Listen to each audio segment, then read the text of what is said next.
plunging in like a punch of solid ice.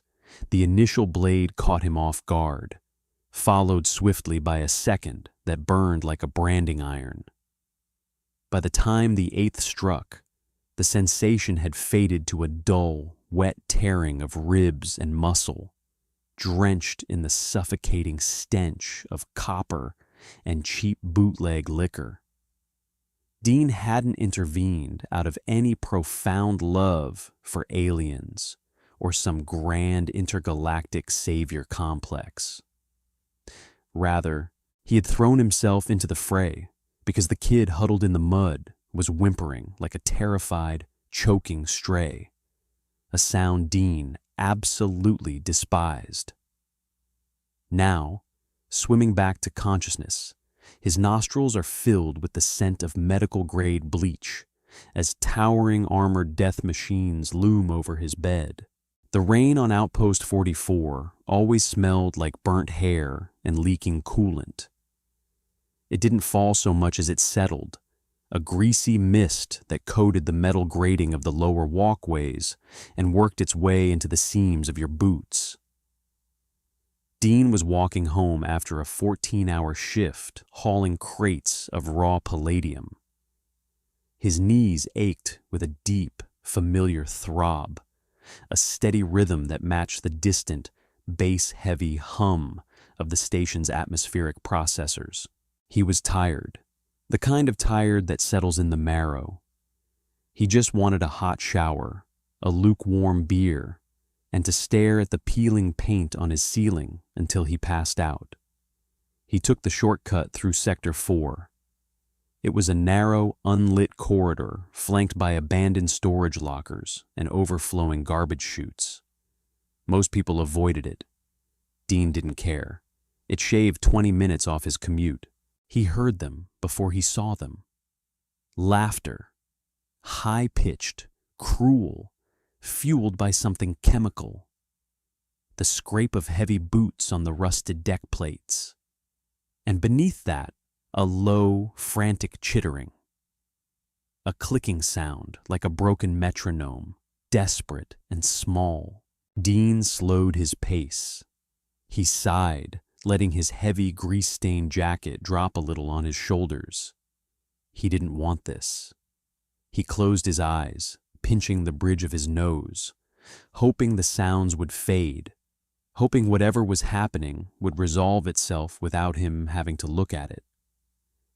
The clicking turned into a high, wheezing squeal. Then the wet thud of a boot connecting with something soft. "Stupid little roach," a voice sneered. Human, young, probably some dock rat looking for a cheap thrill. "Shouldn't be off the upper decks. Think your scales make you special down here?" Dean opened his eyes. The yellow glow of a flickering sodium light illuminated the end of the alley. 3 guys. Shaved heads, wearing the frayed leather jackets of a local gang that couldn't even afford decent firearms. They had cornered something against a reinforced blast door. It was a kid, not a human kid. It had deep, iridescent scales, a long tufted tail, and 4 primary limbs clutching its chest. It couldn't have been more than 3 feet tall. It was curled into a tight, trembling ball in a puddle of oily water, staring up at the men with wide, terrified amber eyes. One of the thugs pulled a knife, a cheap, serrated vibro blade. The battery was dying, so it let out a sickly, sputtering whine instead of a clean hum. "Let's see what color it bleeds," the kid with the knife said, leaning in. Dean didn't think. He didn't weigh the geopolitical consequences of an alien getting shanked in Sector 4, and he certainly didn't feel a swell of righteous fury. He just felt a sudden, profound irritation. "Hey," Dean said. His voice was gravelly, ruined by years of breathing unfiltered cargo bay dust. The 3 men snapped their heads toward him. "Beat it, old man," the one with the knife said. "Pest control, None of your business. Dean took a step forward. His boots splashed in the puddle. The smell of the thugs hit him now. Stale sweat, cheap synthetic tobacco, and the sharp chemical tang of stims. They were tweaking, predictable, dangerous, but sloppy. I'm not going to ask you twice, Dean said, his voice flat. He didn't pull a weapon. He didn't even raise his fists. He just stood there, a broad-shouldered, exhausted man in stained coveralls. Walk away, the leader spat on the deck. Or what? You'll bleed on us? They didn't walk away. They lunged. Dean sidestepped the first guy, grabbing him by the collar of his jacket and using his own momentum to slam him face first into the corrugated metal wall. The heavy crunch of cartilage and a muffled scream followed. One down, but he was tired, and he was 42. His reflexes weren't what they used to be. The second guy hit him low, tackling Dean around the waist. They hit the wet deck hard. The impact drove the air from Dean's lungs in a violent rush. He tasted copper and grease. Then came the knife. The leader was on him. The first strike went into Dean's left thigh. It didn't feel like a cut. It felt like someone had driven a block of freezing ice directly into his muscle. Dean gasped, his vision whiting out for a fraction of a second. He threw a blind, desperate punch, his heavy knuckles connecting with jawbone, but the kid was high on stims. He didn't even flinch. The second strike caught Dean in the ribs. The serrated edge caught on the bone, tearing as it was yanked back out. It felt like fire now, pure white-hot fire. Dean rolled, trying to kick the man off, but the second thug had recovered and was holding his legs. Dean realized with a sudden, sinking clarity that he was going to die here, in the mud. For a kid, he didn't know. He looked over. The alien child was still huddled by the door, completely frozen, eyes locked on Dean. The clicking sound it made was frantic now, a continuous terrified vibration. "Shut up!" the leader screamed at the kid, raising the bloody knife and turning away from Dean to step toward the alien. Dean didn't have any strength left. His blood was mixing with the oily puddle, warm and thick. But he saw the knife go up, and he saw the kid cower, and something in his brain short-circuited. With a roar that tore his throat, Dean threw himself forward. He scrambled on his hands and knees, throwing his heavy, bleeding body completely over the small, scaled alien, shielding it with his back. The thugs didn't care. The third blade went into Dean's shoulder, the fourth into his lower back. The fifth scraped along his spine. He stopped trying to fight back. He just clamped his arms around the small, trembling creature beneath him, squeezing his eyes shut. He focused on the coarse texture of the kid's scales against his cheek. He smelled the alien scent, something like dried leaves and ozone. 6, 7, 8. Each impact was a heavy, sickening thud. His breath came in ragged, wet wheezes. The pain was so absolute that it stopped registering as pain and just became a heavy, crushing weight. Somewhere, very far away, a siren wailed. The heavy, rhythmic stomping of security boots echoed down the corridor. The men stopped. "Cops, run!" Footsteps splashed away into the dark. Dean lay there, pinning the child to the floor. He couldn't move.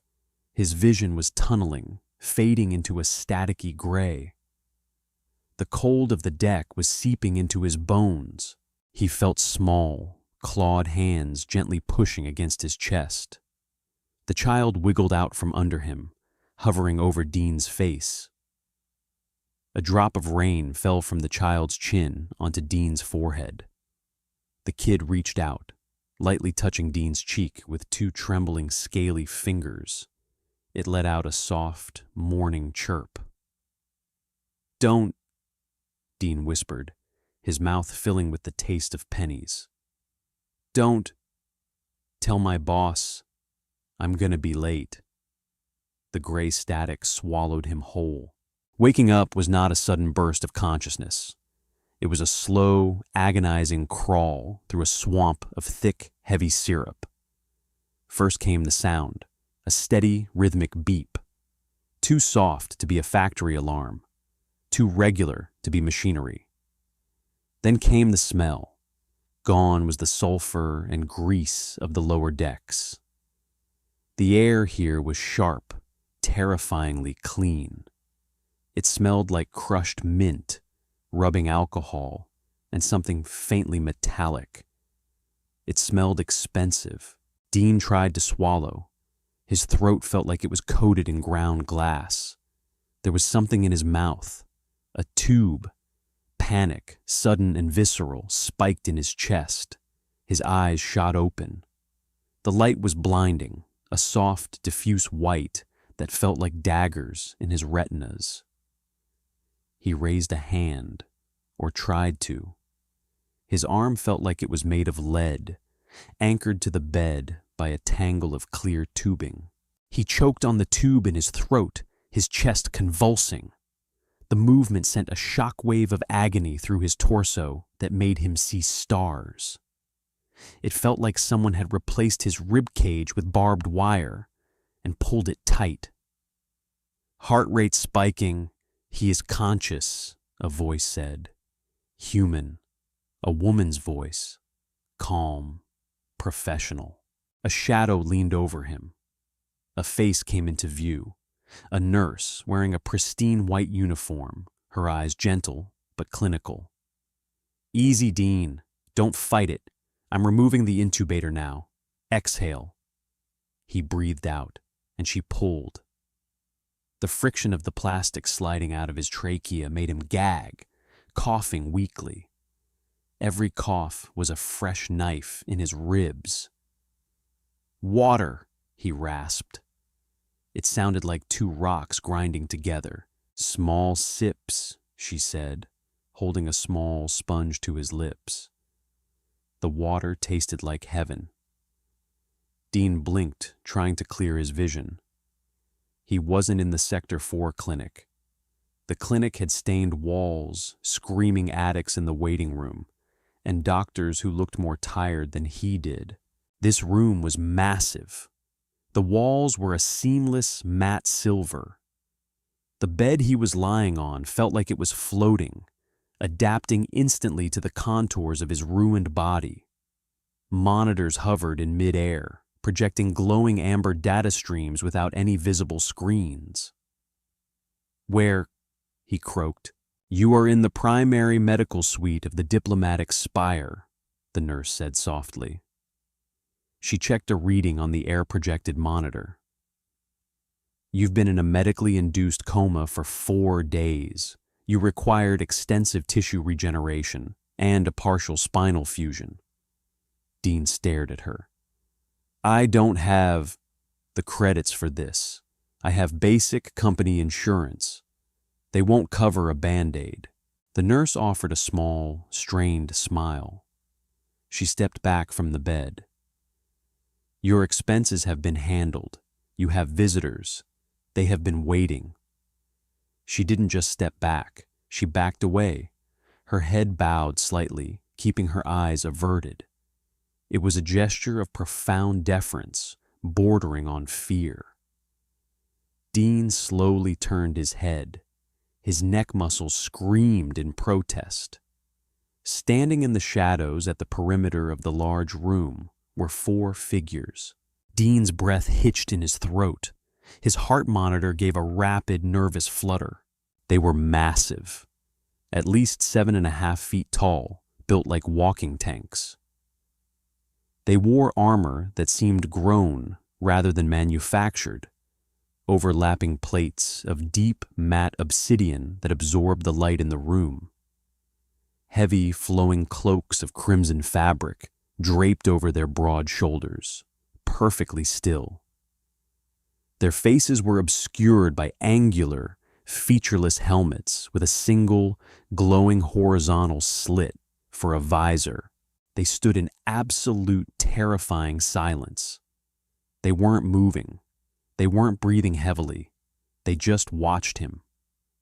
Dean had lived on Outpost 44 his whole life. He knew the local alien species. He knew the traders, the merchants, the occasional mercenaries. He had never seen anything like this in person. Only on the holovids, the Praetorians, the Royal Guard of the Sovereign Coalition, the apex predators of a dozen star systems, genetically bred and cybernetically enhanced to protect the highest tier of intergalactic royalty. A single one of them could dismantle a combat mech with their bare hands. There were 4 of them in his hospital room. Dean's cynical mind immediately jumped to the worst conclusion. I killed the kid by landing on him. Or the kid was some high-value target, and I interfered. I'm under arrest. They're going to execute me. He instinctively gripped the edge of the bedsheets. He looked for a weapon, an exit, anything. But he couldn't even sit up without gasping in pain. If they wanted him dead, they wouldn't even need a weapon. They could just step on him. For a long minute, nobody spoke. The silence was thick, heavy with an unspoken tension. Dean felt like a mouse that had woken up in a cage with 4 panthers. Then, the figure in the center, slightly taller than the rest, with intricate gold etching along the collar of his black armor, took a single step forward. The heavy thud of his armored boot on the pristine floor echoed like a gunshot. The nurse flinched. Dean held his breath. The giant reached up with massive gauntleted hands. A quiet hiss of depressurization sounded, and he lifted the helmet off his head, tucking it under one arm. The face beneath was startlingly old. Ash-gray skin pulled tight over sharp, angular cheekbones. 4 eyes, deep-set and a piercing, luminous gold, stared down at Dean. The alien's jaw was square, lined with subtle dark markings that looked like ritual scars. Despite the terrifying, imposing physical bulk of the creature, the expression on his face was not anger. It was profound, heavy weariness. He looked as tired as Dean felt. The alien looked down at him. When he spoke, his voice was a deep, resonant baritone that rattled the medical instruments on the tray. He spoke in his native tongue, a series of low rumbles and sharp clicks, but a small silver disc on his collar instantly translated it into perfect, unaccented English. "You are awake." Dean swallowed hard. "Yeah, I guess." The alien stepped closer to the bed. He loomed over Dean, blocking out the overhead light. "My designation, translated for your understanding, is Commander. I lead the vanguard of the Sovereign." "Okay," Dean rasped, gripping the sheets tighter. "Look, if I did something wrong, I didn't know. The kid was getting jumped.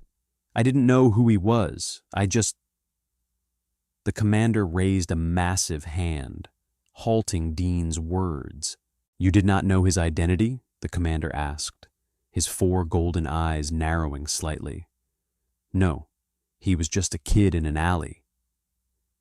The commander stared at him for a long, uncomfortable moment. The sheer weight of the alien's gaze felt physical. Then, to Dean's absolute shock, the 7-foot-tall cybernetic death machine slowly sank to one knee. The armor hissed and clanked as the commander lowered his massive bulk until his eyes were level with Dean's in the bed. Behind him, the other 3 guards simultaneously unclipped their weapons, heavy, brutal-looking energy pikes, and laid them flat on the floor before dropping to one knee as well. They bowed their heads, their visors pointing at the tiles. Dean stared. His jaw hung open. The heart monitor beeped erratically. What are you doing?" Dean whispered. "The child you found in the mud," the commander said, his deep voice softening, vibrating with a strange, choked emotion. "Is the third heir to the sovereign throne. He slipped away from our diplomatic escort to observe the lower levels. A foolish, innocent mistake that would have ended his life." The commander leaned in closer. Dean could smell him now. Not ozone or alien death. He smelled like wood smoke and old leather. "My vanguard and I are sworn to protect him with our lives," the commander continued, his eyes locked on Dean's. "We failed. We were too far away. By all the laws of our kind, we should be disgraced. But you, a dock worker, a human with no armor, no shields, no combat enhancements. You placed your fragile flesh between the air and the blades of assassins." "They weren't assassins," Dean coughed, wincing at the pain in his chest. "They were just local junkies, tweakers looking for a few credits." The commander shook his head slowly. "The intent of the blades does not change the truth of the sacrifice. You took 8 strikes of a serrated edge, a mortal wound multiple times over, and you did not retreat. You anchored yourself over him. Why?" Dean looked at the giant alien kneeling beside his bed. He thought about making something up, something heroic, something about the sanctity of life, or interspecies harmony, or doing the right thing. But Dean was too tired to lie, and his back hurt too much. "Because he was crying," Dean said quietly, staring up at the ceiling. "He was making this clicking sound, like a dog that got hit by a cargo hauler. I was coming off a 14-hour shift hauling palladium. I was exhausted. My knees were killing me. And I just..." Dean sighed, a ragged, painful sound. "I hated that sound. I wanted them to stop making him make that sound. So I stepped in." The commander stared at him.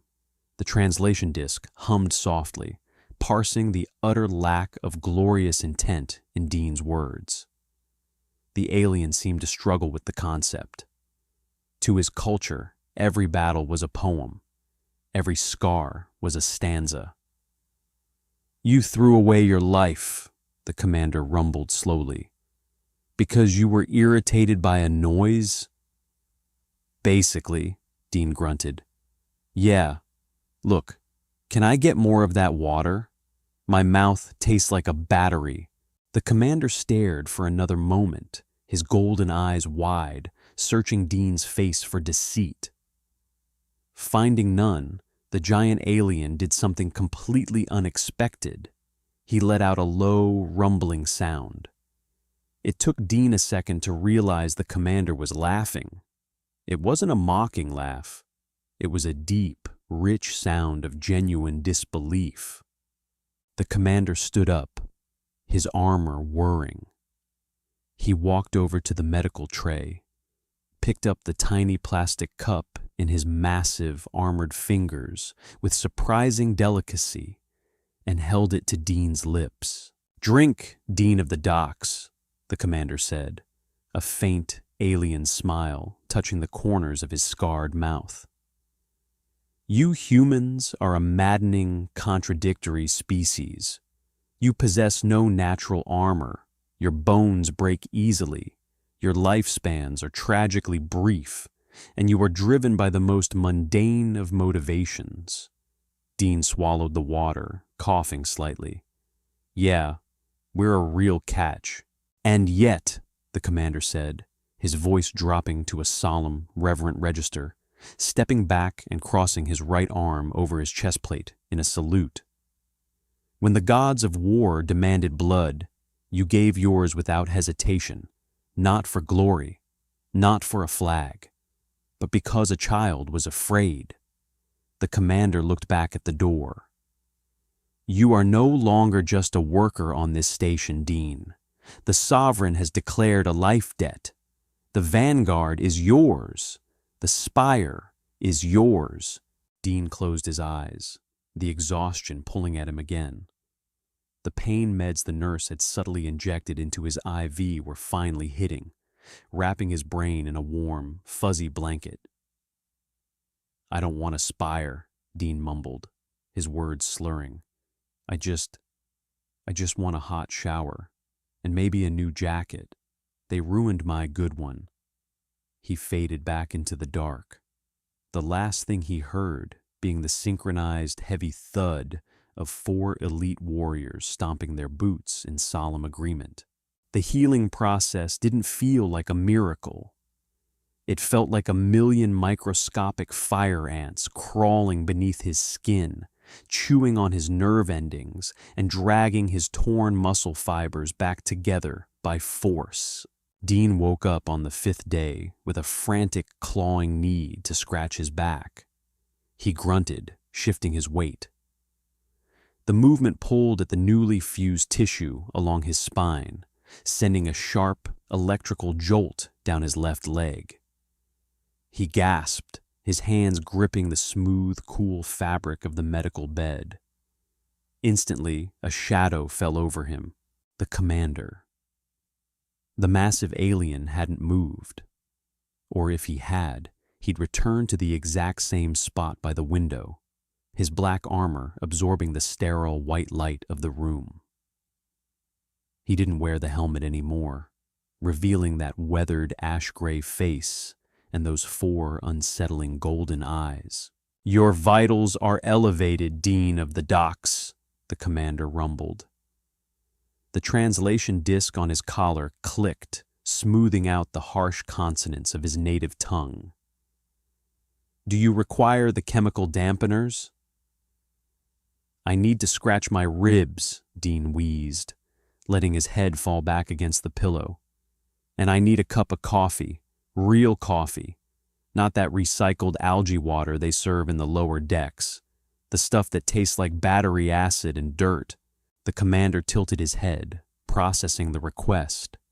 He raised 2 thick, gauntleted fingers. From the hallway, one of the other Praetorian guards, silent and imposing in their crimson cloaks, stepped in, bowed their helmeted head, and retreated. It is being retrieved, the commander said. Dean stared at the ceiling.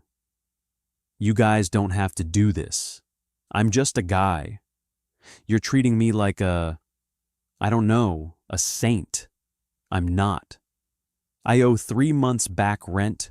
My liver is probably 50% scar tissue from cheap bourbon, and I have a bad habit of sleeping through my alarms. You judge your worth by the metrics of your poverty, the commander replied, his deep voice vibrating in Dean's chest. We judge yours by the metal of your spine. When the blade fell, you did not break. That is all the Sovereign requires. Dean closed his eyes. The conversation was exhausting. He hated the earnestness in the alien's voice. It made his skin itch worse than the healing wounds. He was used to transactions. You work, you get paid. You screw up, you get docked. This unconditional, reverent life debt felt like a heavy, suffocating blanket. The doors to the medical suite hissed open. Dean expected the guard returning with a beverage. Instead, he heard the frantic squeaking sound of cheap rubber soles skidding on the polished floor, accompanied by heavy, panicked breathing. Dean, you miserable son of a bitch! Dean opened his eyes and groaned. It was Griggs, his foreman from the Palladium docks.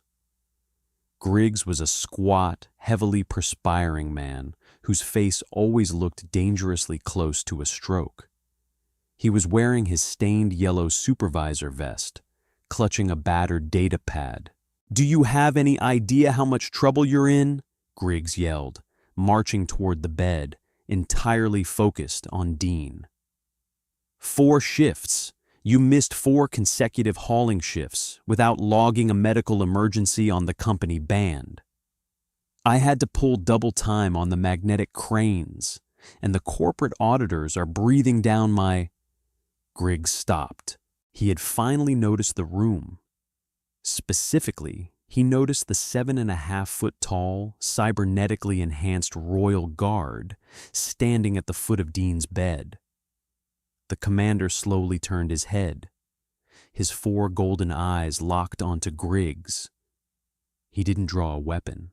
He didn't even shift his stance. He simply looked at the sweating foreman with the cold, detached curiosity of a man observing a loud, particularly ugly insect. Griggs turned the color of old oatmeal. The datapad slipped from his sweaty fingers, clattering loudly against the pristine floor. Griggs stammered, his eyes darting from the commander's heavily scarred face to the massive energy pike resting against the wall. "I was looking for the cafeteria. This human brings you distress," the commander noted, his voice a low, dangerous rumble that seemed to shake the medical monitors. He looked at Dean. "Does he require discipline?" Dean actually smiled. It pulled at the stitches in his cheek, but it felt good. "No, Commander," Dean said, his voice raspy. "He's just my boss. He gets anxious when he has to do actual work." I didn't know you were in the Spire, Dean," Griggs squeaked, backing up slowly, his hands raised in surrender. "Take all the time you need. Paid leave, obviously, hazard pay. We'll backdate it." "Thanks, Griggs," Dean said, closing his eyes again. "Close the door on your way out." The door hissed shut before Griggs had even fully cleared the frame, catching the edge of his yellow vest and tearing it. The silence returned, thick and peaceful. "Your social hierarchies are based on intimidation," the commander observed. "Fascinating." "Yeah," Dean muttered. "We're a real advanced species." A moment later, the door opened again. The silent guard returned, carrying a small, thermal-sealed flask. The guard dropped to one knee, offering the flask to Dean with both hands. Dean took it, his hand shaking slightly from muscle atrophy. He unscrewed the cap. The smell hit him instantly, rich, dark, and intensely bitter. Real, earth-grown espresso. It cost more than his monthly salary. He took a sip. The liquid fire burned down his throat, cutting through the chemical taste of the medical ward. It was the best thing he had ever tasted. "Okay," Dean sighed, leaning back. "Maybe this life debt thing isn't totally awful." They brought the kid in on the 7th day. Dean was finally sitting up. The physical therapist, a weary-looking human doctor who seemed terrified of breathing too loudly around the vanguard, had removed the heavy bandages, replacing them with a skin-tight synthetic mesh that compressed his ribs and supported his spine. He felt like a mummy wrapped in Kevlar, but he could breathe without wanting to scream. The doors glided open, and the temperature in the room seemed to drop. The commander, who had been analyzing a tactical holographic projection in the corner, immediately snapped to attention. He slammed his fist against his chest plate in a deafening salute and dropped to one knee. The other guards in the corridor did the same. A small figure stepped into the room. It was the alien child. In the alley, covered in mud and illuminated by flickering sodium lights, the kid had looked like a terrified, oversized lizard. Now, in the harsh, clean light of the medical suite, Dean could see the details. The child was about 3 feet tall. He didn't wear clothes in the human sense, but rather a draped harness of spun, iridescent metal that clicked softly with every step. His scales were a deep, mesmerizing violet, shifting to a burnt orange around the edges of his jaw and long, tufted tail. His forearms were delicate, ending in three-fingered claws that looked sharp enough to cut glass. He looked terrifying. He looked completely alien, but then the kid looked up, and Dean saw his eyes. Huge liquid amber orbs, overwhelmingly expressive, framed by soft, fleshy ridges that conveyed a deep, anxious sorrow. The child stopped a few feet from the bed. He clutched his lower set of arms tightly against his chest, a gesture of profound nervousness. His throat worked, and that sound came out, the clicking. It wasn't the frantic, terrified rattling from the alley. It was a slow, rhythmic click-clack, like a subdued purr. Dean didn't know what to do. He gripped the edge of his thin blanket, feeling a sudden, strange spike of anxiety. He could handle thugs with knives. He could handle giant armored warriors. But he had absolutely no idea how to interact with a royal alien toddler. "Hey," Dean said softly. His voice sounded painfully loud in the quiet room. The child flinched slightly, taking a half step back. The purple scales along his neck rippled, flushing with a sudden, dark slate-gray color. "Do not speak loudly," the commander murmured from the floor, his head still bowed. "He is in his first molting cycle. His sensory receptors are incredibly sensitive. The noise of the lower station was already overwhelming him before the attack." Dean softened his voice to a low, gravelly whisper. "Right. Sorry. Hey, kid." The child hesitated, then took a step forward. The small, bare claws clicked against the floor tiles. He stopped right beside the bed. The smell of ozone and dried leaves was stronger now, a sharp, clean scent that reminded Dean of a static charge in the air before a heavy storm. The kid reached out with one trembling upper hand. Dean held his breath. He didn't pull away. The child's fingers were surprisingly warm.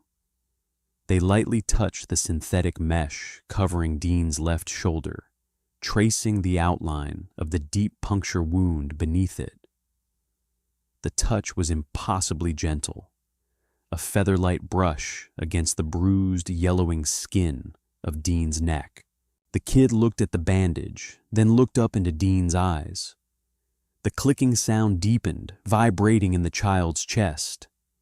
A single, thick tear of clear, viscous fluid welled up in the corner of his large amber eye and rolled down his scaly cheek. Dean felt a sudden, sharp ache in his chest that had nothing to do with knife wounds. He didn't think about protocol. He didn't think about the fact that he was touching royalty.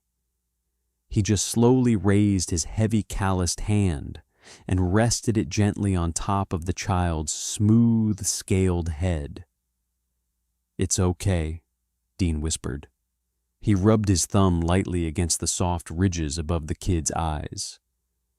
"I'm all right. You're all right. They didn't get us." The child closed his eyes, leaning into the touch. The slate-gray color faded from his neck, replaced by a warm, glowing amber that matched his eyes. He let out a long, shuddering sigh that sounded remarkably human. From beneath his metallic harness, the child pulled something out. He pressed it into Dean's palm and curled Dean's fingers around it. Dean opened his hand. It was a scale. It was about the size of a coin, iridescent and incredibly hard, shimmering with shifting colors of violet and gold. It was warm to the touch. "He gives you his primary crest scale," the commander said, his voice thick with an emotion Dean couldn't quite place. It is the first to fall during the molt. To our people, it represents the shedding of fear. He gives his courage to you, Dean of the Docks. Dean stared at the small, glittering object in his rough, grease-stained palm. He felt a sudden, overwhelming urge to cry, a raw, rising tide of exhaustion and relief and profound, terrifying empathy. He swallowed it down, clamping his jaw shut. "Thanks, kid," Dean rasped, slipping the scale into the pocket of his medical gown. "I'll hold on to it." The child chirped, a bright bird-like sound, and stepped back, giving Dean a stiff, incredibly formal bow before turning and scurrying out of the room, his metal harness clicking rapidly. Dean stared at the empty doorway for a long time. "He's just a kid," Dean said quietly. "He is the future of 80 billion souls," the commander corrected gently, finally rising to his feet. "Same thing," Dean muttered, leaning back against the pillows. He touched the pocket where the scale rested. "Just a kid who got lost." 2 days later, Dean insisted on being discharged. The medical staff argued. The Vanguard silently disapproved, standing by the walls like grim, obsidian statues. But Dean was stubborn, and he was losing his mind in the sterile, silent luxury of the spire. He missed the low-frequency hum of the station's reactors. He missed the smell of cheap noodles from the vendor on his floor. He missed feeling like a normal, irrelevant person. "I need to go home," Dean told the commander as he unhooked his final biosensor. "I have bills. I have a life. I can't stay in a fishbowl." The Sovereign's quartermaster had attempted to provide Dean with a set of departure clothes, flowing, silk-like garments woven from rare, thermal-regulating fibers. Dean had taken one look at them, laughed until his ribs ached, and demanded his own clothes back. His boots had been scrubbed clean of the alley mud, but they still had a hole in the left toe. His canvas pants were faded, and his heavy work jacket had been painstakingly stitched and patched where the vibro blade had torn through it. Putting them on felt like sliding back into his own skin. "If it is your wish to return to your domicile, we will escort you," the commander said, slipping his heavy helmet back over his head. The visor flared to life with a crimson glow. "You don't need to do that," Dean said, zipping up his jacket. He winced as the fabric pulled against his bandages. "Sector 4 is a dump. You guys will stick out like a sore thumb." "The life debt is not geographical, Dean," the commander replied flatly. "Where you walk, the Vanguard walks." Dean sighed. He knew there was no arguing with them. The walk from the diplomatic spire to Sector 4 was agonizing. Not just physically, though Dean's legs felt like they were filled with wet concrete and his back screamed with every step, but socially. Outpost 44 was a crowded, filthy, bustling hub of commerce and crime. The corridors were normally packed with scavengers, miners, merchants, and mercenaries. But as Dean walked, the crowd parted. They didn't just part, they scattered. The sight of an exhausted, grimy human in patched coveralls being flanked by 4 fully armed Praetorian royal guards was enough to stop the entire station in its tracks. Vendors abandoned their stalls. Thugs pressed themselves flat against the rusted bulkheads, averting their eyes. Dean kept his head down, his face burning with embarrassment. He could hear the heavy, synchronized thud, thud, thud of the Vanguard's armored boots echoing behind him, a terrifying drumbeat that announced his presence to the entire sector. They reached the magnetic transit train. The car was packed. As Dean stepped on, followed by the towering forms of the commander and his 3 guards, the other passengers took one look at the energy pikes and practically trampled each other to get off at the next stop. For the rest of the 20-minute ride, Dean sat alone on a cracked plastic bench, surrounded by 4 silent giants who had to duck to avoid scraping the ceiling of the train car. "This is ridiculous," Dean muttered to the window. "The transit carriage is inefficient," the commander agreed, misinterpreting Dean's complaint. "We shall requisition a private transport for your future movements." No private transports," Dean snapped, rubbing his temples. "I just want things to be normal." But when they finally reached his apartment block, the reality of the situation crashed down on him. Dean lived in Unit 814. It was a single room, measuring 10 feet by 12. It smelled strongly of mildew, stale beer, and the burning ozone from a faulty electrical panel in the hallway. Dean punched his code into the rusted keypad. The door slid open, screeching on its ungreased track. He stepped inside. He had a single cot against the wall, a stained sink full of dishes, and a small holovision set resting on a stack of empty supply crates. He turned around. The commander and the 3 guards were trying to file into the room. It was physically impossible.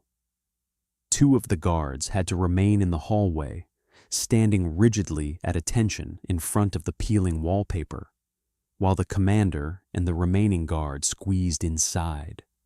Their broad, armored shoulders scraped against the walls. The ceiling was so low that they had to bow their heads, their crimson cloaks pooling on Dean's scuffed linoleum floor. The tiny apartment felt instantly suffocating. The sheer mass of the aliens, the heat radiating from their armor's power cores, and the oppressive silence they brought with them filled every inch of the room. Dean looked at his cramped, miserable life. He looked at the leaking faucet. He looked at the empty bottles of cheap liquor kicked into the corner. Then he looked at the elite, galactic warriors standing in the middle of it all, waiting for his command. He sat down on the edge of his squeaking cot and buried his face in his rough, scarred hands. He couldn't stay here. He couldn't go back to hauling palladium. He had taken 8 blades in the dark, and in doing so, he had accidentally severed the tether to his own insignificant life. "Commander," Dean said, his voice muffled by his hands. "Speak, Dean of the Docks." Dean slowly lowered his hands, looking up at the towering, awkwardly crouched alien. "How big is that spire?" Dean asked, exhaustion dripping from every word. "It encompasses the upper 3 sectors of the station," the commander replied. "It is vast." "Do they have a room with a window? A real window, not a screen?" "They have observation decks that overlook the nearest nebula." Dean let out a long, ragged breath, staring at a water stain on his ceiling. "Grab my toothbrush," Dean said. "We're moving." The diplomatic spire didn't just smell clean, it smelled like the absence of dirt. It smelled like ionized air, chilled water, and the faint, citrusy tang of atmospheric scrubbers that cost more than a dreadnought. Dean stood by the observation window, sipping a glass of synthetic whiskey that tasted agonizingly perfect. It went down smooth, like liquid velvet, leaving a warm blossom of heat in his chest. He hated it. He missed the burn of the cheap rot gut from Sector 4, the kind that tasted like regret and engine solvent. That burn reminded him he was alive. This stuff just made him feel numb. He rested his forehead against the cool, transparent aluminum of the massive window. The view was staggering.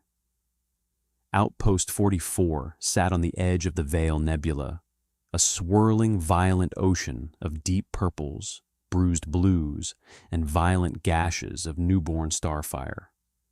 "Your heart rate is elevated, Dean," a voice rumbled from the shadows. Dean didn't turn around. He didn't need to. The commander was always there. The giant alien had shed his heavy crimson cloak and helmet, but he still wore the matte obsidian armor, standing with his hands clasped behind his back like a living gargoyle. "I'm fine," Dean muttered, taking another sip. "Just not used to having a view that isn't a brick wall or a garbage chute." He shifted his weight, and a dull, familiar ache throbbed along his spine. The biomesh bandages were doing their job, but his body was still 42 years old, heavily abused, and recently perforated. He felt like a rusted machine that someone had forcefully welded back together. "The Sovereign will receive you in the solar atrium," the commander said. "It is a high honor. He has cleared his diplomatic schedule." "Great," Dean sighed. "Another alien I have to disappoint." He turned away from the window. He was still wearing his patched work jacket and faded canvas pants. The heavy boots with the hole in the left toe squeaked faintly against the polished obsidian floor tiles. The commander led him down corridors wide enough to drive a cargo hauler through. The silence was oppressive. Occasionally, they passed other members of the vanguard, who immediately dropped to one knee and bowed their heads as Dean walked by. It made his skin crawl. The solar atrium was a massive dome of reinforced glass at the very top of the spire, bathing the room in the harsh, unfiltered starlight of the nebula. In the center of the room stood the Sovereign. If the commander was a tank, the Sovereign was a dreadnought. He was nearly 8 feet tall, draped in flowing layers of metallic, iridescent fabric that shifted from deep violet to gold as he moved. His facial crests were larger, sharper, and lined with intricate bands of silver jewelry. But the eyes were the same. Those 4 deep amber orbs radiating an ancient, crushing authority. Standing behind the Sovereign's massive legs was the kid, the third heir.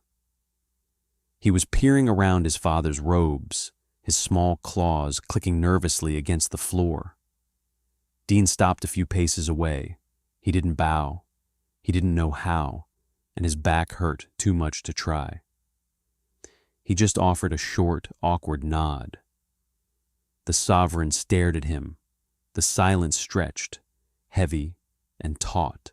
"You are smaller than I envisioned," the Sovereign said. His voice didn't need a translator disc. It resonated directly in the air, a deep, harmonic bass that rattled the whiskey in Dean's glass. His English was flawless, spoken with the careful precision of someone who had learned it from an academic database. "I get that a lot," Dean said, his voice raspy. The Sovereign took a slow step forward. The sheer physical presence of the alien monarch was suffocating. "You bled upon the dirt of a lower sector to shield my blood," the Sovereign rumbled. "The Vanguard speaks of your fierce, unyielding spirit. They say you fought with the desperation of a cornered predator." Dean pinched the bridge of his nose. "With all due respect, Your Highness, or whatever I'm supposed to call you, the Vanguard is full of crap. I didn't fight like a predator. I got tackled by a junkie, stabbed 8 times, and fell on your kid because my knees gave out." The commander, standing by the door, stiffened. The Sovereign's 4 eyes narrowed slightly. "You deny your own valor." "I'm denying the poetry," Dean said, looking the giant alien dead in the eye. I'm a cargo hauler. I lift heavy things, I complain about my joints, and I go to sleep. I saw a kid getting hurt, and it pissed me off. There's no grand human spirit here, just a tired guy who made a stupid, impulsive choice and got lucky the cops showed up. The sovereign stared at him for a long, unblinking moment. Then he looked down at his son. The child stepped out from behind the robes. He looked at Dean, his amber eyes wide. He reached up and tapped his own chest, right over his heart, then pointed a small clawed finger at Dean. Click-clack, click-clack. The sovereign looked back at Dean. The severe, imperious lines of his face softened slightly. "My son tells me you gave him comfort," the sovereign said quietly. "When the metal giants of his guard frightened him, when the noise of your station overwhelmed him, you provided a quiet darkness. You did not look at him as an heir. You looked at him as a frightened creature." "Well," Dean muttered, rubbing the back of his neck. "He is. I offer you wealth," the sovereign said, spreading his massive hands. "I offer you a private vessel, a military commission, a quadrant of your own. Name your price for the life of my son." Dean looked around the atrium. He looked at the flawless glass, the pristine floors, the overwhelming, sterile majesty of it all. It felt like a tomb. "I don't want a quadrant," Dean said. "I don't want a ship. I'm terrified of flying." The sovereign looked genuinely bewildered. "Then what do you desire, Dean of the Docks?" Dean sighed, rolling his shoulders. The biomesh pulled tight. "I want a job, a real job, not sitting in a fancy room drinking fake whiskey. I go crazy if my hands aren't busy. But I can't haul palladium anymore. My back is wrecked." Dean pointed a thumb at the kid. "He slipped away from his escort because he was curious, right? He wanted to see how the bottom half lives." The sovereign stiffened. It was a momentary lapse in his discipline. It will not occur again. "Yes, it will," Dean said bluntly. "Kids are stupid. They touch hot stoves. They wander into traffic. If you lock him in this spire, he's just going to find a more dangerous way to sneak out. And next time, there might not be a tired old man around to take the knives." The sovereign's jaw tightened. "What are you proposing?" "Make me his chaperone," Dean said. The words tasted ridiculous as they left his mouth, but he realized, with a sudden sinking feeling, that he meant them. "Not a guard. The commander here is a walking armory. He can handle the shooting. But you guys don't understand normal people. You don't know how to navigate a crowd without making everyone wet their pants in terror. I do. Let me show him the station. The real station. I'll teach him how to cross the street without getting mugged. And you pay me a decent wage." The commander took a step forward, his voice a low, warning growl.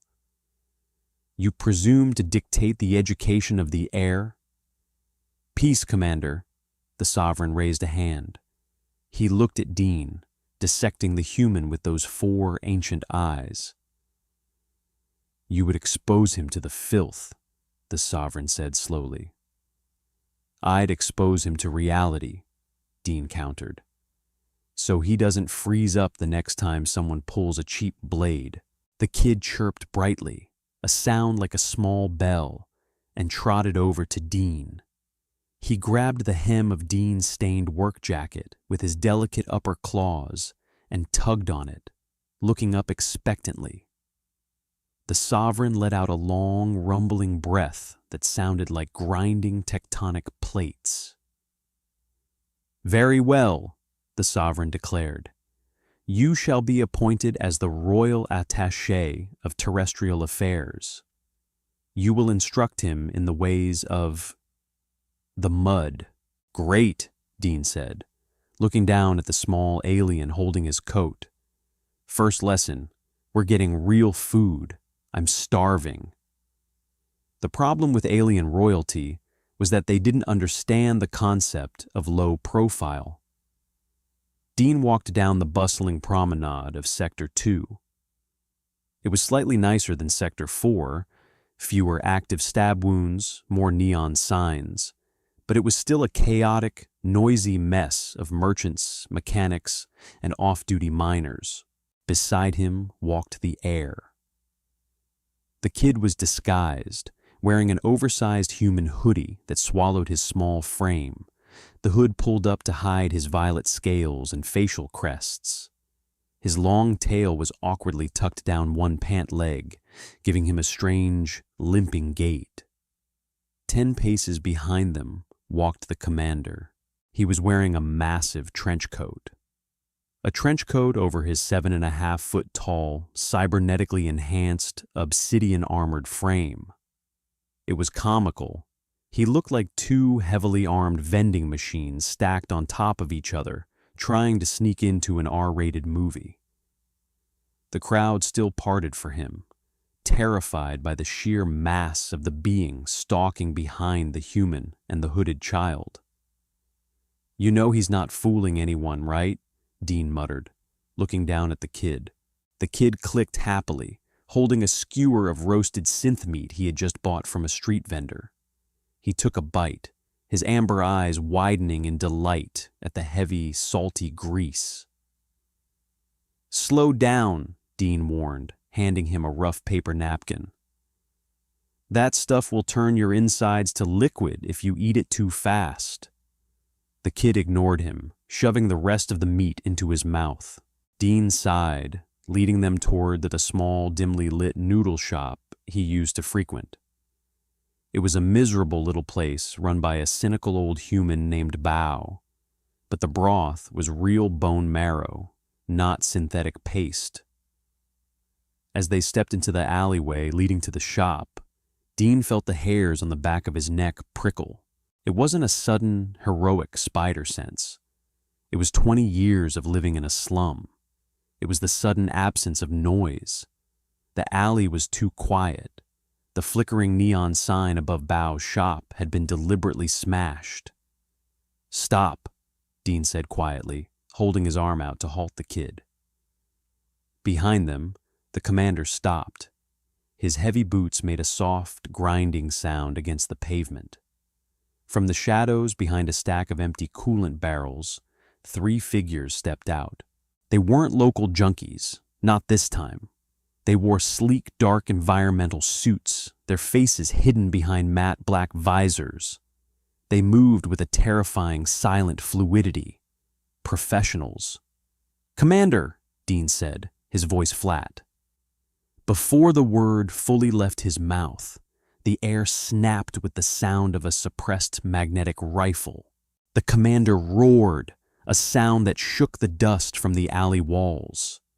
He threw off the ridiculous trench coat, his energy pike flaring to life in his massive hands, a blinding arc of crimson plasma. He lunged forward, moving with a speed that defied his massive bulk, intercepting a volley of kinetic rounds with his armored chestplate.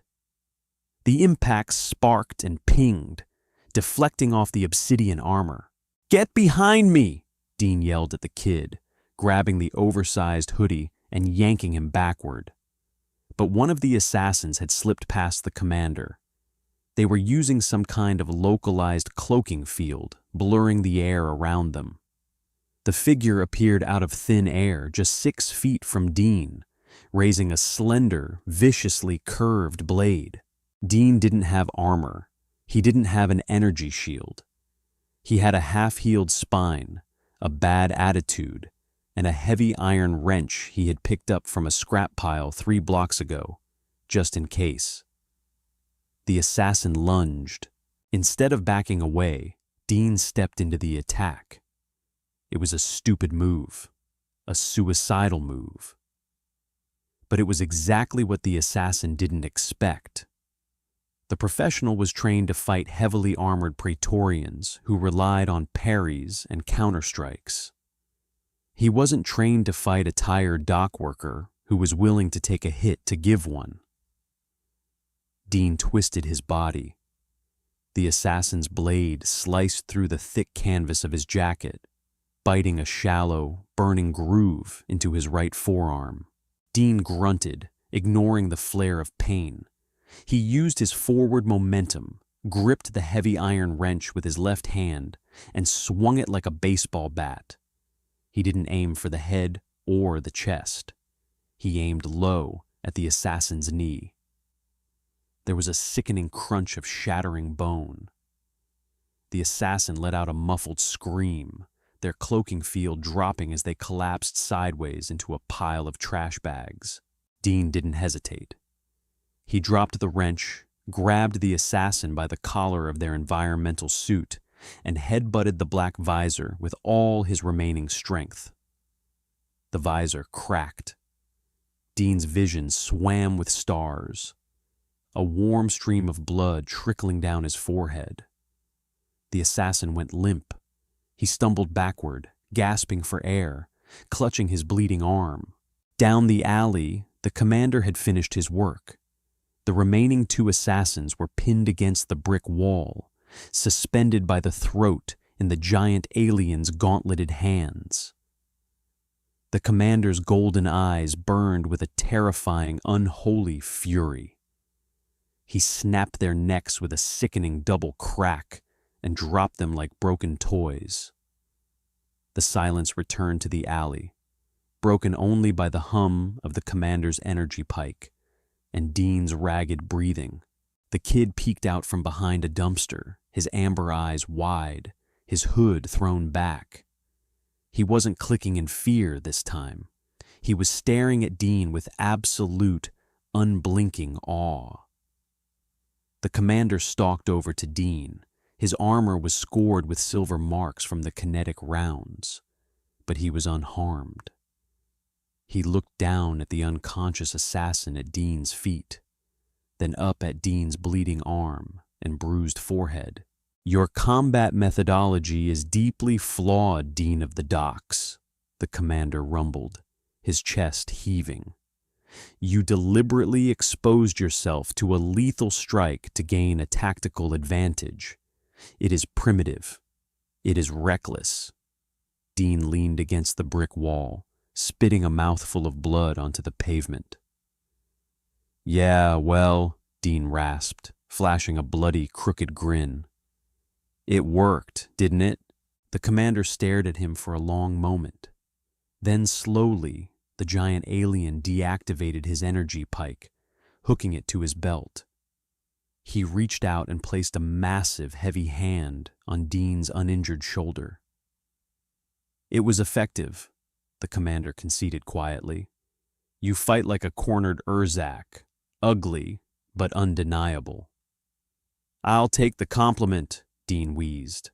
He looked at the kid. "Come on, Squirt, let's get those noodles before the cops show up."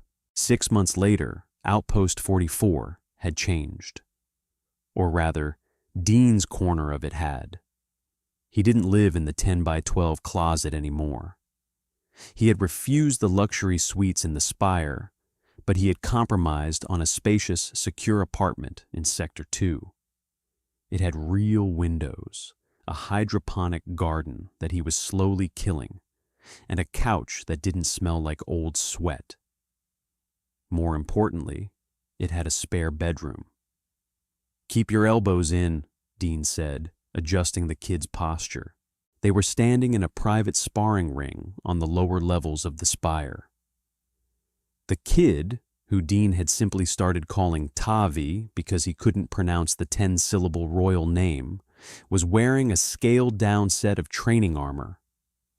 He had grown nearly an inch, his violet scales darkening to a rich, mature indigo.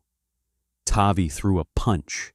It was fast, a blur of motion, his 3-fingered claws stopping an inch from Dean's face. "Better," Dean said, gently pushing the small fist away. "But you're still relying on speed. Speed is great until you get grabbed. Then you need leverage. Dean shifted his weight, grabbing Tavi by the wrist and twisting his own hips, demonstrating a basic human judo throw in slow motion. He didn't toss the kid, just showed him the mechanics of unbalancing an opponent. "You don't fight fair," Tavi clicked, the translator disc on his collar catching his frustration. "The Vanguard teaches honorable engagement, form and discipline." "The Vanguard are tanks," Dean said, tapping Tavi on the forehead. "You're a sports car. If you try to fight a tank head-on, you get squashed. You fight dirty. You use the environment. You use dirt. You use noise. You use anything you can to survive. Honor is for the guys who get to write the history books after they win." From the edge of the mat, a deep voice rumbled. "Your corruption of the air's martial education is agonizing to witness." Dean looked over. The commander was leaning against the wall, his massive arms crossed over his chest plate. "He's getting faster," Dean shot back, grabbing a towel to wipe the sweat from his neck. "And last week, he managed to trip you in the hallway. Don't act like you weren't proud." The commander's facial crests shifted slightly, the alien equivalent of a blush. "I was momentarily distracted." Tavi chirped a laugh, a bright, happy sound, and ran over to the bench to grab his water bottle. Dean watched him. The kid was different now. The terror that had frozen him in that muddy alley was gone, replaced by a quiet, watchful confidence. He was still royalty, still destined to rule 80 billion souls, but he knew how to take a hit. He knew how to eat cheap noodles. He knew what the bottom of the galaxy smelled like. Dean reached into his pocket. His fingers brushed against the hard, iridescent scale the kid had given him in the hospital. He carried it every day. It was a reminder that he wasn't just a tired dock worker anymore. He was the anchor holding a piece of the stars down in the mud. "Are we done for the day, Dean?" Tavi asked, wiping his mouth. "The kitchen staff prepared synthetic protein blocks. I do not want them." Dean grimaced. "Yeah, neither do I. Grab your hoodie. We're going to Bow's." The commander pushed off the wall with a heavy sigh, his armor clanking. "I shall requisition the heavy transport," the commander said resignedly. "No transport," Dean said, tossing the towel aside. "We take the magnetic train. It builds character." The commander stared at him, his 4 golden eyes filled with profound, weary exasperation. "You are a menace, Dean of the Docks." Dean grinned, a genuine crooked smile that reached his tired eyes. "I know, Commander. I know. Come on, I'm buying." They walked out of the training room, a small human in a patched jacket, a violet-scaled alien prince in an oversized sweatshirt, and a 7-foot-tall machine of death trailing behind them like a reluctant, heavily armed shadow. They stepped into the noise, the grime, and the chaotic pulse of the station. For the first time in his life, Dean didn't mind the smell of the lower decks. It smelled like home. Dean didn't conquer a galaxy or forge an empire. He just bought a scared kid a bowl of noodles and taught an elite death squad how to ride the subway. Sometimes, the most profound stories aren't about massive alien armadas or grand destinies. They're about a tired guy with a bad back refusing to let the universe be cruel. If Dean and Tavi's journey from a muddy alley to a rusty transit train hit home for you, drop a like, share this with a fellow sci-fi fan, and subscribe to the channel for more grounded tales. The universe is massive, but the best stories always start in the mud.